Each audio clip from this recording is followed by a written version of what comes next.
Challenges we faced were pretty typical, I think, for most hospitals. Every once in a while you run into staffing issues, a shortage of anesthesiologists.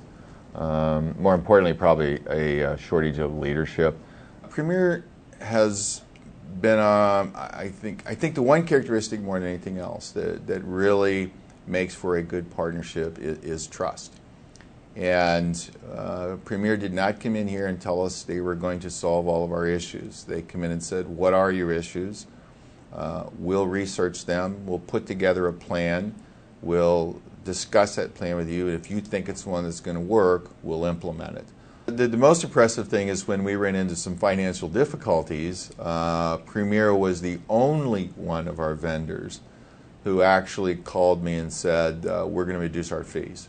We know you're having a hard struggle, and we know what it's like, and we want to be a good partner, and so we're reducing our fees, and reducing the fees substantially.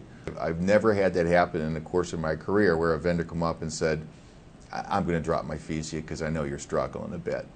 When Premier offered their cost reductions to us, I was extremely excited to actually be working with a group of physicians who understood and wanted to be a team player in providing the same level or better care for less cost to the hospital and ultimately the patient.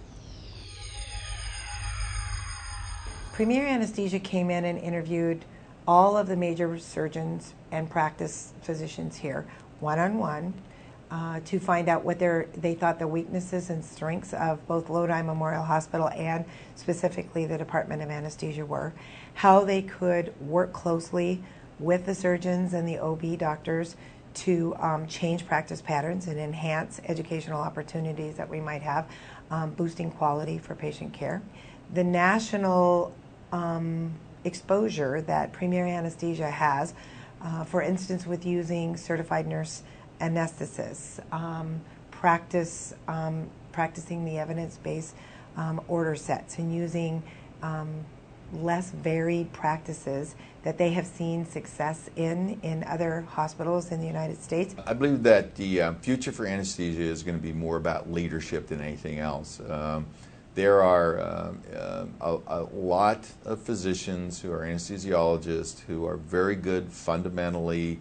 They're good quality people, but the leadership issue is going to be one that the most successful people are going to have that combination of clinical skills and managerial and leadership skills.